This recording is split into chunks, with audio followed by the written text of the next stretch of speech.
Okay, with Sion-Raize, Grad Nite is the screenplay from the horror festival. Really interesting film. Curious, right off the bat, where did you come up? Where did this idea come up for you? Honestly, recently I had a class reunion, and old memories from high school come back whenever you're around, people from that era. And I had a unique experience with Grad Night in that I couldn't go down with the rest of my graduating class. I went down separately because I had a different event in a different state. And so when I arrived by myself, to it was Disney World at the time, at Yeah. night, it was just really creepy. And so that all came back to me, and I thought, no one's actually done, a lot of people do themed horror slashers, there's prom night and there's graduation Yeah, day. And I thought grad night might be a unique kind of thing to do. So that's where it came from. that's amazing. So you guys they do the reunions at Disneyland? Is that where they did it? Oh no, it's just that. So I went to high school in Georgia, and our grad night was in Orlando. And so going back to my high school reunion in Georgia after having been away for so long, it brought all those memories back of everything in high school. But Oh, I specifically started thinking about grad night. oh, gotcha. So your graduation from high school, you guys went to Orlando to Disney World. Yes, to celebrate. Yeah. Gotcha. Sorry. Yeah. Now it makes sense. I was like, oh, they're doing a high school reunion at Disneyland or Disney That would World. have been cool though. Yeah. Actually, that's a pretty good idea, right? Instead of just having like, I've never been. I don't know why. It's like I have no interest of going back to my high school reunions, but Yeah. maybe I Yeah. should because it's probably therapeutic to some, right? In a lot of ways, it was a lot of the people that I had like lingering issues with. It was resolved, not in a melodramatic way, but just like, look at us, we're mature, we've Exactly. moved on. Yeah, Yeah, you don't have a heart to heart with them. You just kind of realize how ridiculous you are. I'm talking for me, right? How yeah, ridiculous my emotions were back then. And you're like, you take all these little slights so seriously and they don't mean anything in the grand scheme of things, right? absolutely, absolutely. There's something about like everything is heightened the younger you are, and Yeah. things mean so much, and then you look back and you think it wasn't really that big of a deal. Is there a cliche where like I'm assuming that certain people that peak in high school, right? And then like I remember an ex-girlfriend of mine, she definitely peaked in high school. And but then other people don't. Like you kind of look down on them in high school, then they're the ones who are like, I mean by success is like they're doing what they want to do in their lives and they're happy, they seemingly happy and they're well adjusted. They didn't age great. They've aged nicely, not like certain people like I don't know how old you are, but you look pretty young. And some people like look like they're 60 when they're 40, and some people look like they're 30 when they're 40, right? Yes, no, that's true. I also feel like there's a third category of the people who seem perfect in high school and still seem perfect. Oh, gotcha. See, I'm so cynical. I don't even look at that. Yeah, you're probably right.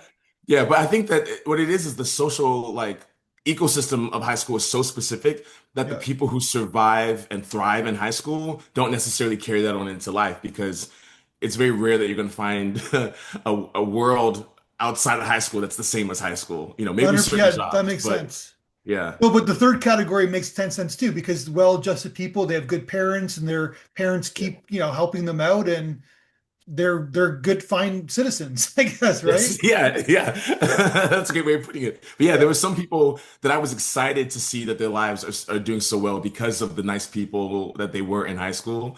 I just kept thinking, wow, you deserve this. I'm so And happy then for you. certain pricks that you're like, oh, look how bad they look. I'm much better looking than they are, and you feel good about Yeah, yourself. yeah. There were a couple of people where I saw them and I had certain memories. I'm like, yeah, I should have known you would turn out like that, like a baked potato. So good for you. Baked potato. Yeah. Yeah. I don't know if you're bald or not because you got a hood on, but it's like if people turn some people I would like to turn go bald. So basically, Oh yeah, yeah, yeah, yeah. Yeah, I know I'm most bald. I usually shave it. I have a lot of hair in the back that I keep braided yeah. typically. Yeah. But I did think that I thought, for a while I'm like, I don't really know which way I fit because I know that I haven't achieved the things in life I want to achieve at this age. But as I'm talking to people and telling them, oh yeah, I live in Los Angeles. I've made a couple of projects, and I'm thinking, oh, to them, I am living the life of my dreams. I said, okay, okay, good. Okay, I'm in that category. That made me feel better. All right, let's talk about your script, Grad Night. I love the idea of there's so much cinematic kind of interest at a theme park, right? And I know it's Yes. been done some in films, but I don't think there's been a great film yet set at a theme park. I don't Very know. true. Did you got like research anything before you started writing the script? I researched as I was writing because I had the idea first. And so my first fear, of course, is that whatever I'm consuming is going to impact what I'm writing like too much. So I try to like write just from whatever's in my brain. Yeah. And then once I know what the feel of the script is going to be, then I want to make sure that, okay, this doesn't exist, right? So I definitely did the research of other horror films at theme parks, other slasher films at theme parks, even carnivals, things like that. Yeah. And yeah, it's pretty untapped. I could count on one hand the amount of horror films filmed at actual theme parks. Yeah. And there's one really good reason why it's expensive to do, but there are some that have done it very well. Like there's one called Hellfest that they filmed at Six Flags over Georgia, and that was I thought a very well done slasher film. You have to do it in an off season, I guess, right? Like so then like Exactly. yeah. Yeah. Exactly. Yeah. So yeah, because yeah, I like the idea. This is not. I'm just basically because you know when you go on a roller coaster and you wait like an hour to get on a roll or 2 hours sometimes to get on a roller coaster and you get in Yeah.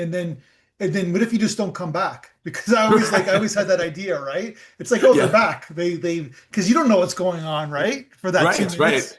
Yeah. Yeah, you don't know where those loops are Yeah. taking them. Yeah, yeah, that's very true. There are some roller coasters that you get on and you've been looking at it the whole time you're in line and you think there's a certain level of safety, and then you get on it and you're thinking this is the scariest thing I've done in my life. Yeah. No, there's some yeah, obviously there's been some unfortunate accidents, right? Like in Right. recent years. Okay, so basically, so what is your experience writing horror? Is that your genre, or like what do you usually go tap into? Yeah, I like to think that I kind of stay in my comedy bag a lot. I have written horror before. And strangely enough, I've actually been working on a slasher novel completely unrelated to this. But I have clinical anxiety, and one of the things that helps me externalize that anxiety is watching slasher films. And so it was just one of those things as a filmmaker, I just started getting this itch thinking, what would my slasher film be? And that's how this kind of came together. So you want to direct this ideally? Is that what I'm hearing? Yes, I originally wrote this to sell it. And then, started having meetings and I started getting people were encouraging me to make it myself. Because essentially, they don't develop horror films anymore. They buy horror films. So I started realizing, oh, I guess I should just go ahead and make this then. So could I need you? You have a pen name, right, for your novels? Yes, yeah, my novels are under CSR Calloway. And why don't you use your name? I know every lot of novelists use pen names, but why don't you use your real name? For me, it was the idea was to try to separate the different mediums that I work in. So I also do music, which is under my first name and my last name, and now I direct under my middle name, Sion-Raize. And that was just for me to kind of. I don't feel like the people who like my books are also going to like my music or also going to like my films because I do so much genre exploration. So that was the original idea. But even with my books are so different from each other. I feel like I should have multiple pen names for them. So but what is CS? Because you're not C.S. Lewis. There's a famous writer, C.S. Lewis, Right. right? Yes. You're Okay. So CSR. What is that? yes, my first name is Chance, and then my middle name Zion Reyes, and then Calloway. And Oh, so okay. the CSR is just my first three All right. initials. All right. I thought it was like I was gonna come up with a funny acronym, but I can't right now. Like chick, sexy, guy, or yeah. I'm trying to come up with something funny, but yeah. I wish I was that creative. All my creativity goes into my stories, and then I do the most mundane things outside of that. Sexy is the second acronym. Like you know what I mean? We'll Yeah, figure out the C and the R. Yeah. I like that. I like that. I'll have to fill that in. That's good. So Pretty Dudes was a novel. Now it's a TV show. Reverse actually. It was Oh, a it okay. was a show that I turned into a novel during the pandemic because we were filming and then we had to pause filming like everyone had to do. Yeah. And I just had to scratch my itch, so I turned it into a novel. So it's on Audible. Like that's where everybody's reading quote unquote reading their books now on Yes. Audible. Yeah. We did an audiobook. I'm very, I don't know if the word is thorough. I would say exhaustive. I'm very exhaustive. So as I was working on the novel, I thought, oh, we need to do, an audiobook because people like audiobooks. And Yeah. sure enough, I have a lot of people who tell me that, like they bought the book, but they listened to it because like they wanted the physical book, but they don't have time to read. So they listen to it on their commutes and stuff like that. Like, hey, as long as you're consuming my art, that's great for me. That's what's happening, right? And like a lot of people do what I do. They're sitting at home on their computer doing work, but they can listen to something at the same time. So they, instead of like, that's why podcasts are so popular, but that's why Audible is like, I can't even, I got two kids. I can't even tell you the last time I read a book for myself. Right. Right. Yeah. Yeah. Yeah. And that's real. That's real. Yeah. Yeah. But I listen to a lot of audiobooks, like Audible books. So I'm glad that's a good get. That's a good get that you got yourself on Audible. Thank you. Yeah, thank you. Yeah, it's a balancing act because you spend a lot of money to do these types of things in different formats, Yeah. and then sometimes you don't recoup it fast. But for me, it's less about the money. It is about like having my art out there so that people can access it. I think that's more important to me than Yeah. like making money. Eventually, I'd like to make money off of it, but Yeah. right now I'm not. That's a good answer. Yeah. I don't, Yeah. I'll choose to believe you with that answer, but I'm kidding. Thank you. You got a nice website. You're on the ball. It's like a nice crisp website. Your social media. So you're doing, you know what you're doing, right? I'd like to think so at this point. Yeah. And what's your filmmaking progress? You've made films in the past too. Yeah, I made a couple of short films. If Grad Nite goes into production soon, then it will be my first feature. But I've made several short films, including I started off producing other people's short films. I really liked that. I don't really like being in charge on film sets, but I do it when I feel like I'm passionate about something and no one else Yeah. has a vision for it, but I do. So yeah, I've done a couple of short films. Ram Like the Verb, Desert, I know him so well. Those Ram and I know him so well are currently on the festival circuit. We're kind of winding down. Won some great awards, had some great opportunities with those two films. But my biggest calling card has been Pretty Dudes, because I made that for like $0, like just with some actor friends, and it just really took off. I was very surprised, and so hopefully at some point we'll be able to get out another season, but you never really know with the way the industry is right now. So you got So. you got different directions. You're doing lots of different things, I guess, right?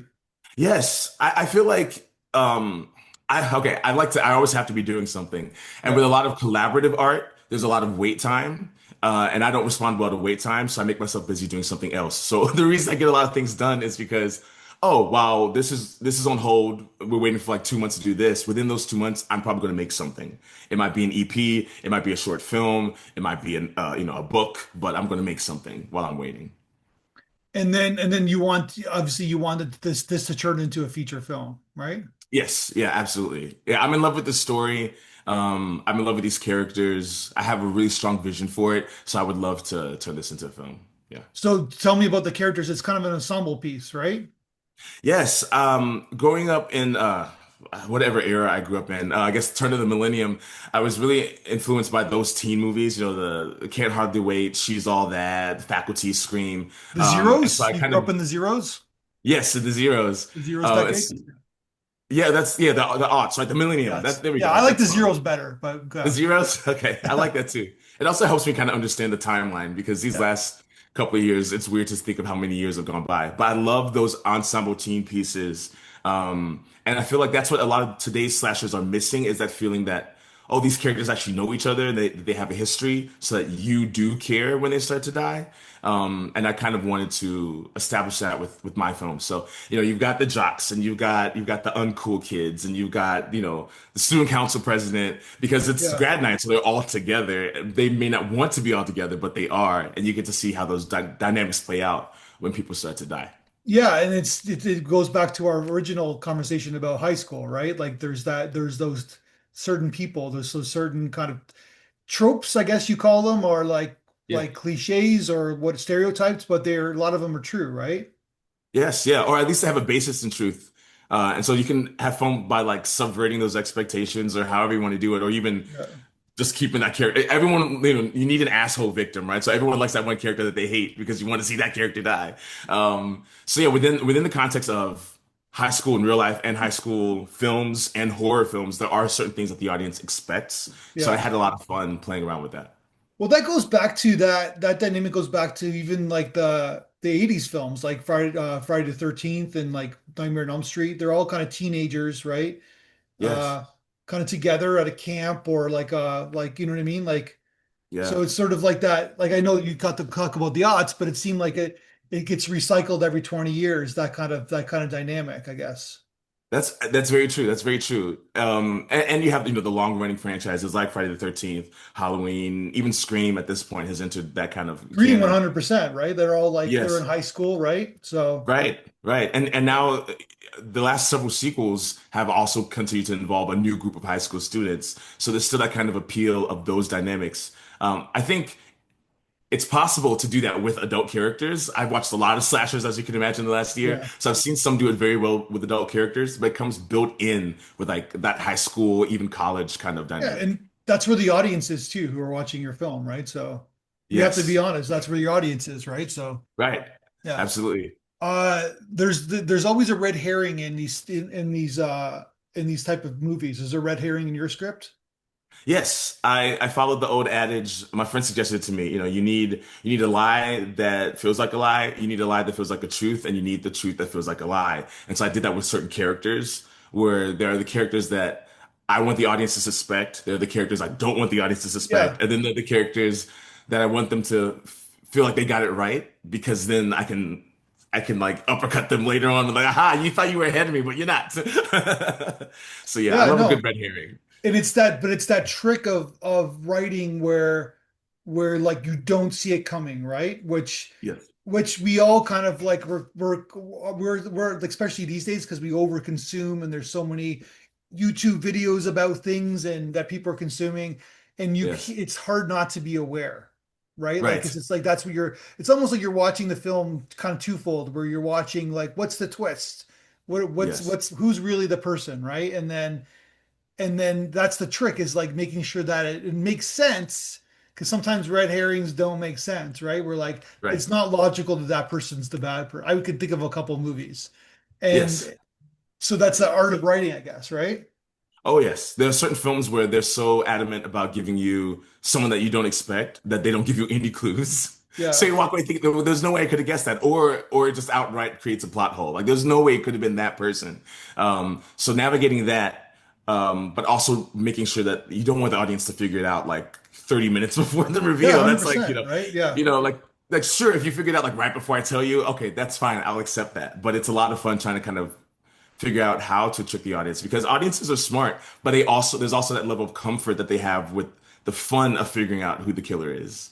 So yeah, you want to exactly. plant those clues so that they might, when the reveal happens, they might go, "Oh, I thought so." When this scene happened, I thought that but Yeah, then something else happened and changed my mind. That's the fun of these kind of like, yeah. and then there were none slashers. This is Scooby-Doo, right? Like I don't know if you ever watched that, but that's the Scooby-Doo theory, right? And it keeps working over and over again, right? Yes. So Oh, for sure. Yeah. another teenage kind of they're all teenagers, right? So Yeah, yeah. And that movie was made in the movie adaptations were made in that same era, with the Sarah Michelle Gellar, Freddie Prinze it Jr. and did, all that. yeah. Well, it's from Yeah. the 60s and 70s, but yeah, the movies, yeah. That movie was huge in 2002. I remember it came out and it was one of those movies that they thought it was going to make like 25 million at the box office and it made like 60.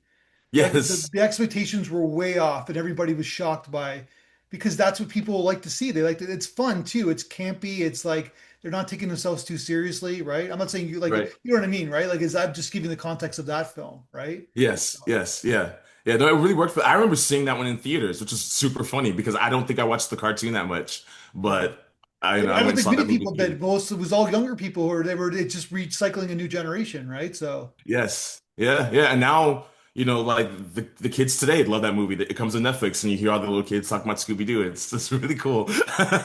yeah. You should, but some of the commercials, the animation is funny because they have like celebrity episodes and like the celebrities are like Don Knotts or like someone that nobody knows of like of our generation, right? So Yeah, yeah. I have a couple of those I want to see because you read about them and then like on Wikipedia and I'm like, oh, they did one with the Addams Family. That would be cool to watch. they did, Um, yeah. yeah, Yeah. but those I don't think are like on streaming anywhere that's easily accessible. I feel like they're always on those ones that you have to have like a subscription that no one has even heard of before. They did a Um, few episodes with the Globetrotters. oh, really? Yeah. Wow. Wow. And I know they did one with Batman. Yeah, I need to catch up with some Scooby-Doo. That might be what I do, my palate cleanser after my journey with my slashers over. I might just watch Yeah. some old Scooby-Doo cartoons. Because the villain or the slasher or whoever you want to call them, there's got to be context. It has to be somebody that that the audience kind of knows somewhat. They can't be just some random person, I guess, right?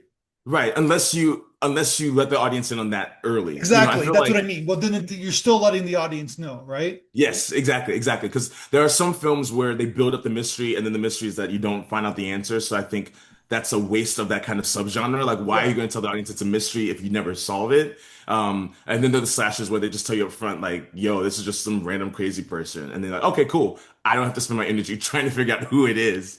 But if it is going to be a member of your cast, you have to give that context. You have to provide interesting character connections so that Yeah. when you look back at kills, you understand, oh, this is why that one felt personal because it was personal. So talk about writing killings, writing It- I know yeah. it's kind of maybe dark or whatever, but it must be fun, right? Like what clever killing can I do? It's very fun. Yeah. And I don't think I realized how dark it was until my friends were reading it and they're just like, yo, Chance, are you okay? Like this was really intense. But there's a lot of fun sometimes coming up with the irony of kills, like, okay, if this is a certain type of person, what's kind of like almost a poetic way for them to pass away. And then you also just think of stuff that you haven't really seen before. Something that might be unique or creative, or something that you want a reaction from the crowd. So like, is this a sudden death or is this maybe a more long drawn out death where you want people like screaming at the screen like get out of there? Yeah. That was a lot of fun. I think it's also a great way to kind of like exercise your demons. Like if you do have that inner darkness, it's really fun to put it into art and let it go there. Yeah. And it's like then you got the template of the amusement park, right? So you Yes. can explore Yes. what did you Yeah, go there's to an so amusement many. park and like check out like hey where can this person get murdered? Yeah, the funny thing is, I actually haven't been to. I started writing Grad Nite January of last year, and at Yeah. that time, I've watched a lot of slashers. I've watched over 300 slashers, but I Yeah. still haven't actually gone back to a theme park, which is funny. But I have vivid memories of theme parks, and sometimes if I'm trying to remember a certain thing, I might go online and look something up. But there are so many things in theme parks, so you're just thinking, I'm really glad that more people don't die. And I'm really glad they have safety checks for these kinds of things. But Yeah. there are so many different areas where I just think this is really creepy. Like this is really creepy. So that was a lot of fun to kind of explore because so many slashers are set in neighborhoods or in specific buildings. Mhm. But when you're in a theme park, there's a lot more that you can do with that kind of Well, I setting. know you're an Addams Family fan. I don't know if you've been watching Wednesday, but they had a scene at an amusement park in the second No, I haven't. season. Okay, so I haven't been watching Wednesday, Yeah. and I have not heard this. This is amazing. I'm gonna have to check it out. Yeah, you gotta check it out. I think well, watch the season. I think it happens like episode 6 or 7, right? Where like Yeah. they go to like the Hall of Mirrors and they have like yeah, it's pretty cool. That's awesome. There's a lot of shows that will have like that special episode where it's like the Halloween episode, and so I've watched a lot of those Every kind of episode of the episodes from Wednesday shows is I've the been seeing. Halloween episode, right? Yeah, So okay. it's Boy Meets pretty World dark has the a great second one. season compared to the first one. Really, it's darker. Yeah, a lot of like really, yeah. Like the first, I don't want to give anything away, but I won't give it like I'll just give you the first sequence of the film. She murders somebody in cold blood. Wow. That's the first scene of the series. Oh So it's like, okay, wow. I guess we're headed in a different direction here with Yeah. Miss Wednesday, right? So Yeah. yeah. Yeah. I'm gonna have to check that. It's Jenna Ortega. Yeah. Yeah. Yeah. But that's where we are as a society. We think that, an eye for an eye is good, right? So Yeah, yeah, and a lot of people have, I would say, like misconstrued examples of what an eye for an eye is. It's like, okay, it was an eye, but you took off half of their head. Like, is that really no, comparable? no, well, you gotta do, when revenge you have to give it a little bit more a bigger nudge, right? Exactly, exactly. That's Yeah, or what else my it's not parents tell fun. me when I was getting bullied growing up, and they told me if you fight them, you have to make sure that you win that fight. Yeah, Otherwise, it's going to get worse. yeah. You gotta And so play you have to think, dirty. Yeah. right, like what are the things I can do in this circumstance to make sure this person is not going to come after me again? Right. I do think there's a little bit of that energy in my slasher as well because it's kind of that idea of like, you know, a killer wants to make sure that they do the job. So You I have a have lot of to. fun kind of, Yeah. yeah, it's like, how do you make sure that like, you're not going to get back up? So that's been kind of interesting thing to play with.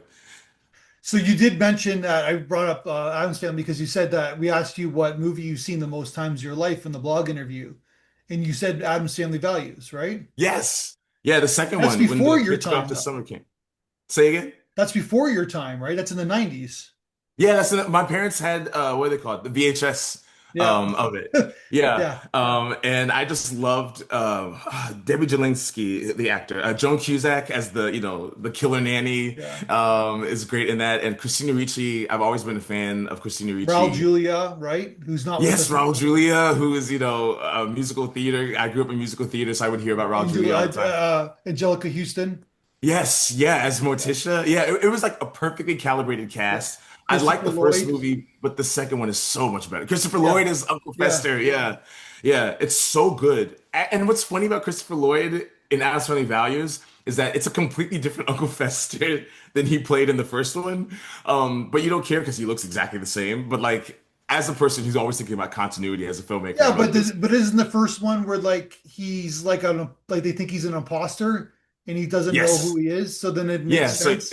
Yeah. it's got that whole level of him actually just being like a fake. Yeah, I that haven't is done a turned deep upside down. dive on the Addams Family's franchise, but I just remember that where like he thought he was a fake or we thought he was a fake, so then his personality wasn't what it was, right? So Right. Yeah, but there's in the second one he is so it's not even flenderization because you don't really see the evolution, but he's like an overgrown child in the second one versus in the first one he felt like just as creepy and dangerous as the rest of them, and in the yeah. second one he's like not a threat at all, which works for the plot. A lot of things in the sequel just really work for the plot, like seeing the kids off to summer camp would it's like the dumb sequel idea, but it's written so well that it's a Yeah. highlight of the film. Yeah, I love that movie. So I'll put it on at night when I'm going to bed and just watch it. It's It's one of great. those rare films where the second one's better than the first one, right? I think so. Absolutely. Like hands down. Yeah. Yeah. Yeah. Godfather The first one's 2, good, but the The second one Dark is great. Knight.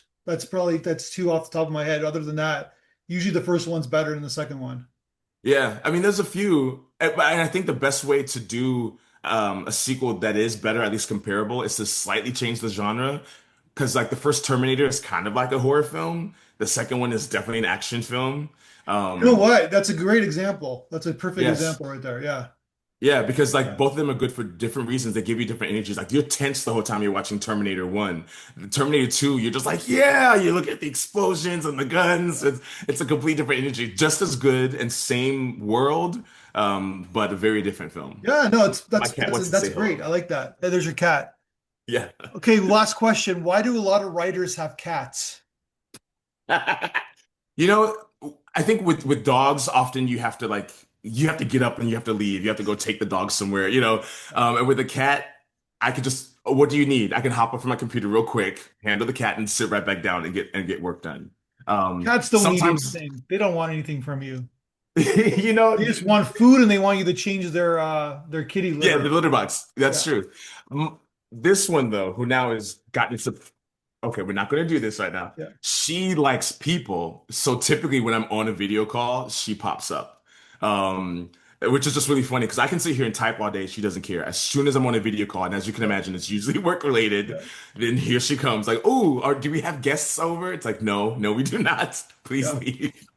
So what I've done in like I have like I think I have a pretty good track record of like analyzing this, but a lot of the screenwriters I talk to have a cat. They kind of pop up. A lot of the filmmakers I talk to have a dog.